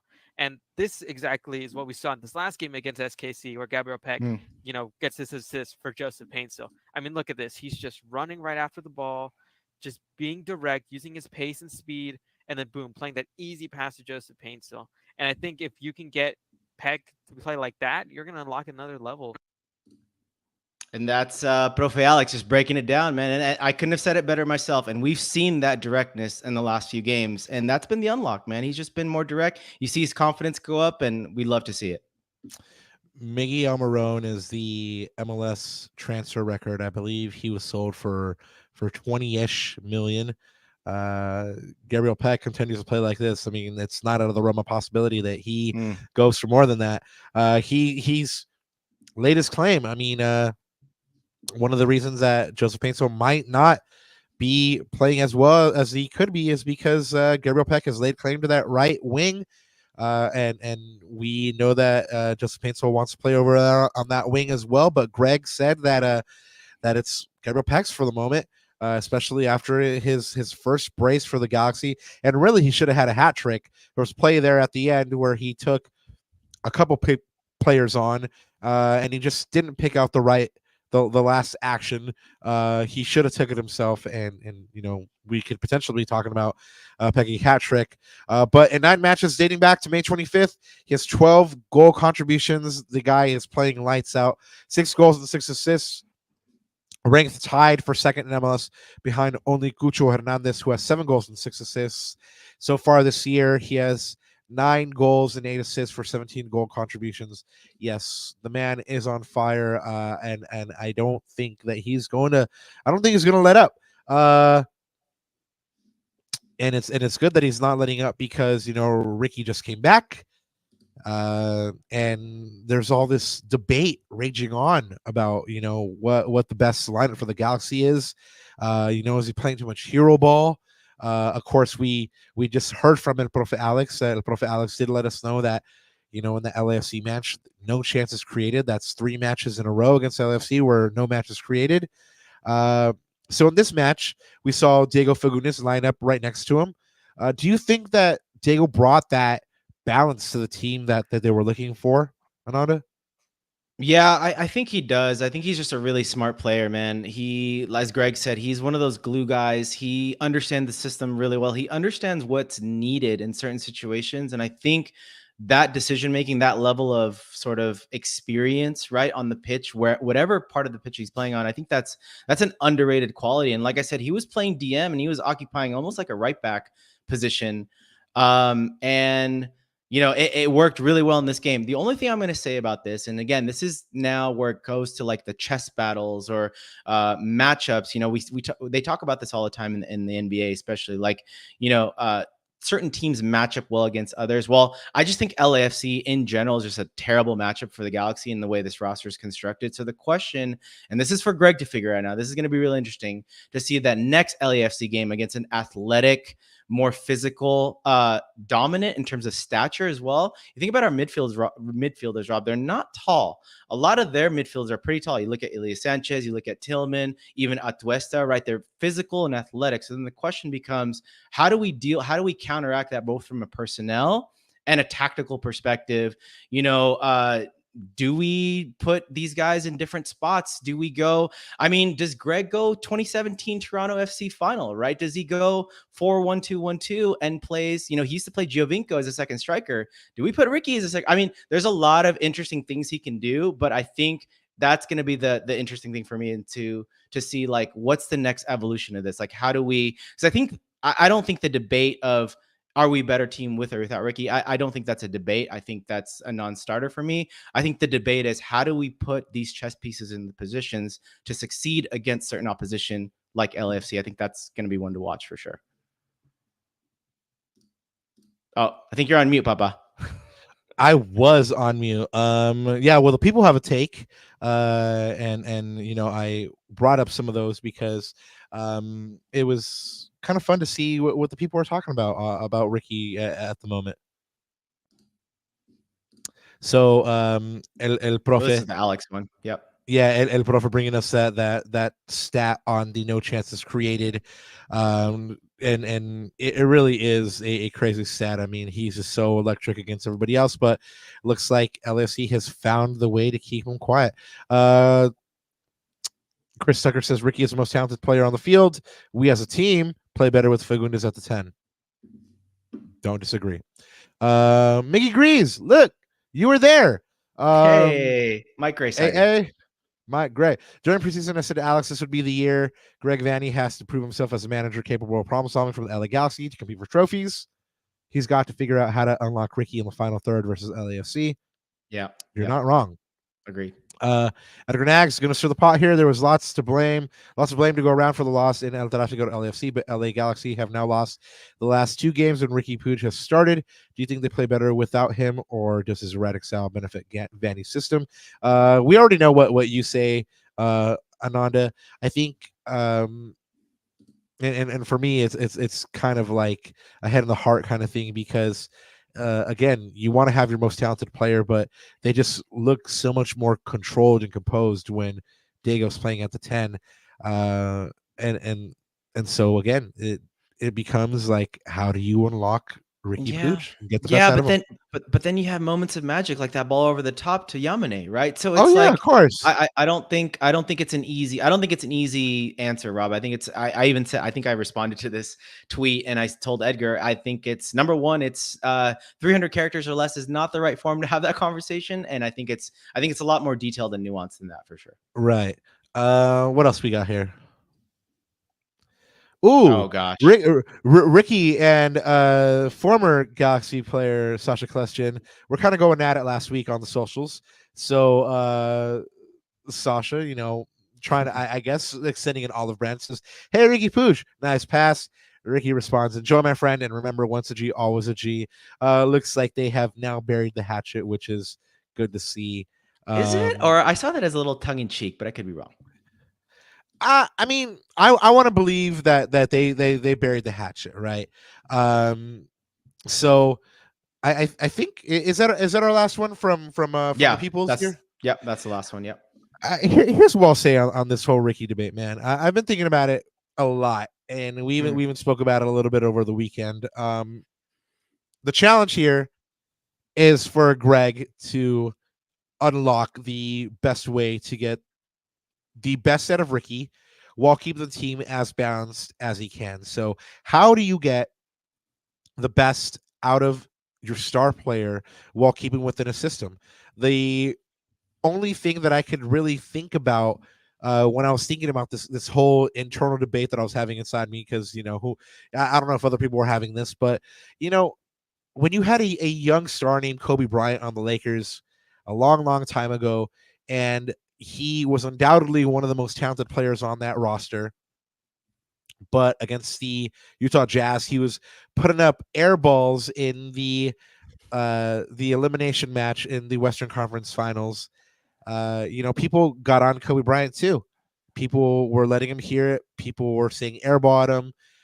It took a Phil Jackson and a Tex Winter to create a triangle offense in which this man was going to, for lack of a better term, give the best of himself inside of a system that he could flourish in. And I think that's what Greg needs to do now is find his triangle offense, find that perfect lineup, that perfect system that's going to get you the balance that you need from your team, but also allow your star player Riqui Puig to flourish. I don't know if there's a such thing as a triangle offense in soccer, but that's what needs to happen. Is Greg needs to find that system, that formation, and try to get Riqui up to the best. Well, that's interesting. I want to add to that because I think the other piece of this, though, is, and this is going to be on Riqui, because remember, Kobe Bryant had that mentality, had the drive, had the work ethic, had the sort of intellectual curiosity to see how things figured out, right? And he took Phil's lead, obviously. So again, going back to your analogy, like, I think we got, not saying that he doesn't have it, but because I don't know whether he has it or not, but I want to see that sort of mentality, that drive, that curiosity to work with Greg and work within that system to see how it could work, right? So I think it's also Riqui's responsibility. I think he's got to be accountable as well when it comes to those big moments to, whatever Greg's direction is, to kind of follow that lead and to sort of have that be a two-way conversation between him and Greg. Because I think, again, Riqui's going to be very important in terms of how far we go in the playoffs. Yeah, no, he's going to be pivotal. But one of the things that I liked about this match, Ananda, is that they didn't lay down. They kept on looking for the 3 points all up until the last moment. They found it. That shows their resilience throughout the season. One of the things we spoke about at the top of the show was, were they going to fall into a rut after the LAFC loss, and it didn't happen. So good on them for being able to pick themselves up, respond with a very brave and gutsy 3 points. And of course, they were running on fumes, 3 games in a week. So, passes were being misplayed, not the sharpest Galaxy that we've ever seen. But, they were able to shore up some of the lapses that we did see against LAFC. And then, I really liked the fact that role players stepped up as well. Yeah, I mean, we talked about Mo Cuevas, man. What a play, right? I think that one's gonna be on the highlight reels for a while here. But yeah, it's interesting, Rob. Like, I had this conversation in my head rolling around today and thinking about the role players. I mean, you think about everyone that stepped up really in the last few games or really ever since the international break, right? You see John Nelson playing a really, really good game, stepping up in place of Audi. He's going to need to do that, especially if Audi's out for a long time. You look at Diego playing midfield, playing right back, playing DM, playing number 10, playing left wing, like wherever he needs to play, right? You look at even Martin. I remember it wasn't only John Nelson with that sliding tackle challenge, but it's Martin with that second one as well. Just being that veteran presence, going in there when he needs to. We talked about Mo Cuevas. So, Rob, I think the depth of this team was just something that we haven't really had on this team in a really long time. I think this is like new territory for us. And one of the things that I wanted to say or make a point about, which is, I think to become a trophy winning team, you need these guys, these role players, to not only understand their roles, but succeed in them. I mean, you think about past championship teams, Rob. Absolutely. You've had guys like Todd Donovan, Mike McGee, your Janinos, your AJs, your Sean Franklins. I can keep going on, but these are guys that they weren't the stars of their team, but they were vital pieces to those championships. And these guys that I just laid off, that I just named, like the John Nelsons, etc., they're going to be really important, man. And we'll see if they are going to make the difference to, get us that 6th cup, get us that 6 star on the crest or not. So I think that's one for us to think about. But I'm happy, though, that about the depth of this team, and the role players are stepping up little by little. Yeah, there's no drop off. I mean, Aude unavailable. Nelson comes in, puts in a great performance, and you get a different kind of player. Maybe not one that's as involved in the attack, but you get a defensively sound player with experience. And yeah, I mean, Martin comes in, does an admirable job, and you saw those two hook up for one of the game-saving moments of the match. Yeah. But one of for me, the moment of the match has got to be that Mauricio Cuevas first time flick and pass that gets the game winner. People were saying Los Angeles to Petropolis connection, and these boys get the Galaxy win here. And well, Gabriel Peck gets the brace in this one, so of course he lands on the defending the badge for that Minnesota United match.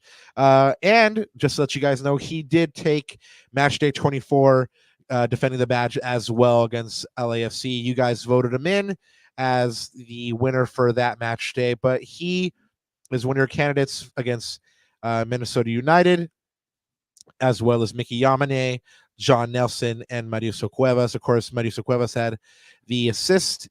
He's had a goal and an assist in his last 3 appearances.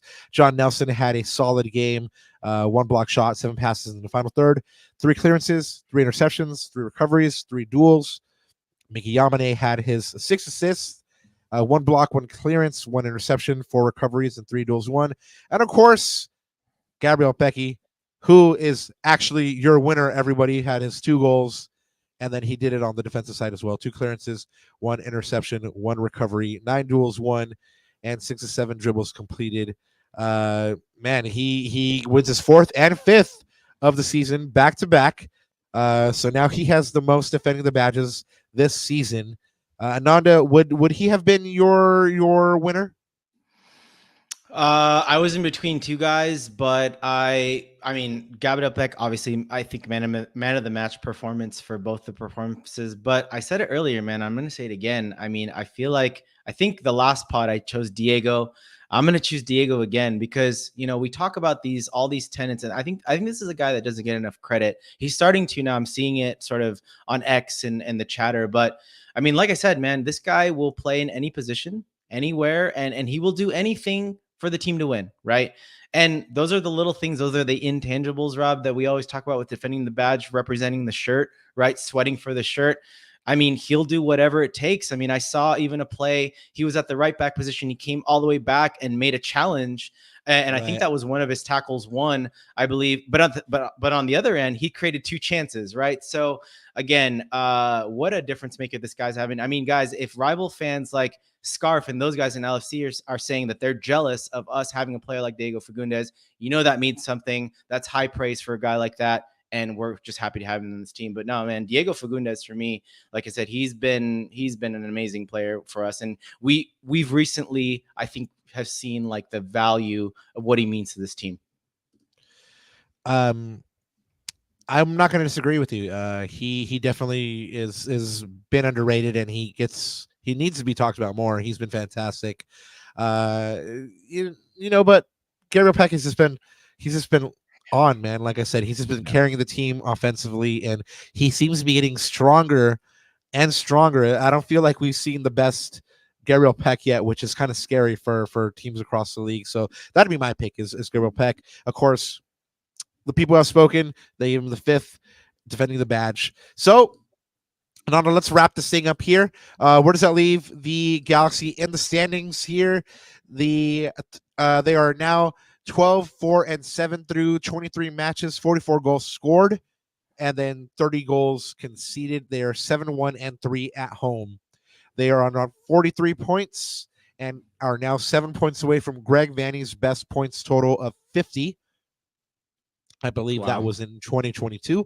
They are 3rd in the Western Conference standing, tied for 1st behind LAFC and RSL, who lead because of goal difference and games in hand. In the Supporters Shield, they are down to 5th, tied 3rd, just 5 points back behind leaders FC Cincinnati, who has overtaken Inter Miami for the top spot in the Supporters Shield race. The Galaxy are averaging 1.87 points per game. Coming up, the Galaxy are on the road again. They're back in Texas for the 2nd matchup of the year against FC Dallas on Saturday, July 13th at 5:30. This is the first of 3 matches in a week. They'll play on Saturday, they'll play on Wednesday, and then they'll play again on the weekend. These are the last 3 matches, Ananda, before the League's Cup kicks off. Of course, the Galaxy open that tournament against San Jose and then face the original Chivas just a couple of days later. The first Galaxy match against FC Dallas this year was a 3-1 Galaxy home win on Wednesday, May 29th. Of course, you know where to find us, guys. We'll do a preview pod for you on this show on Thursday, July 11th for this game coming up. And, of course, we'll do a reaction pod for the same Dallas match on Monday, July 15th, which will also be our preview for Colorado, which happens on July 17th, midweek. So we'll go ahead and bring you another combo pod that day. And I think that's the wrap, man. We did 2 match reactions today, so sorry if we ran over on you guys, but we had a lot to get through. Ananda, anything to add before we get on out of here? Yeah, I always leave the last word to chat. And GCam has a question for us, Rob, before we get off. So, huge questions. What is up with the whole Garces thing? Is he not yet acclimated to the team? Is it issue with players? What's the deal with that? Do you know? Last time we spoke to Greg about this, and I did make sure to ask him, he said that basically he's doesn't seem like he's acclimated yet. He says that he's still last time I spoke to him, he said that he's still getting winded around the 60th minute, 70th minute. He's not all the way 90 minutes match fit. He does have a huge upside, though. Greg loves this player, speaks very highly about him, says that he's exceptionally tough to beat one-on-one. But yeah, I just don't think he's there yet. We did see his debut 2 games ago, 2 games ago. Yep. So we did see his debut, didn't get a lot of minutes, but now that we've seen his debut, I think we're going to start seeing smatterings of him here and there. But yeah, I don't think he's ready, GCam. And I'd rather have this kind of player come in and be ready when he does make it into the match and be a contributor and be someone like John Nelson who can come in and there be no drop off. You know, if we're missing a Maya, if we're missing a Martin, you know, and you got to start a Jalen, Neal, Emiro Garces partnership. I want him to feel comfortable and confident, and so yeah. Probably Greg, who Ananda says has been risk adverse all year, is thinking the same thing. But I don't make Greg money, so I'm not sure. Garces is a real interesting one for me. All I'm going to say is, and leave you guys with is, you know, if we can build him up during Leagues Cup, I think that's a great development opportunity for him, especially against Chivas. You know, he's going to come up with some very physical players, some very physical forwards, speedy. I mean, Rob, if we can use him in a 3 center back system against LAFC and play kind of wing backs again because he's got the speed, he's got the ability to deal with guys like Bogusz and Denny Wonga, right? We saw how Miki Yamane struggled. I think Jalen did a good job one-on-one. So the question is, on the other side, do we have a center back with the speed and the physical attributes to deal with threats like that? He's such an interesting player for me, man. Like, the question is, like, can we get him up to speed so that in the playoffs he becomes like Greg can use him as a chess piece in like a 3-back system, for example. Like I want to see him out there. I want to see what this kid's got. So I think he's got those attributes that we're missing in that back line, maybe to unlock something. Well, you know, when Greg calls me up tonight, when we have our nightly talk, I'll let him know to go ahead and you know, start him. Play him, Greg. Play him. Yeah, interesting to think about 3 center backs in a system with Maya, Jalen, and Emiro Garces. Interesting. Gonna have to think about that a little bit more. But until we actually see that, and until you know, Greg is ready. Yes, Emiro Garces is still kind of watching from the sidelines, but we'll bring you some more on Emiro Garces on a further pod. For the moment, guys, we are going to get on out of here. We've brought you everything we know in Galaxylandia up to the moment. The LA Galaxy, of course, had a long week of soccer. They started the week with a 2-1 defeat in the Rose Bowl match on July 4th against LAFC, and then they bounced back with a 2-1 win at home over Minnesota United. We brought you the best moments in both those matches. Thank you so much for hanging out with us and listening to another episode of La Cuna Galaxiana. Until we see each other on Thursday for this Dallas preview, guys, we love you. One thing left to say. Jesus,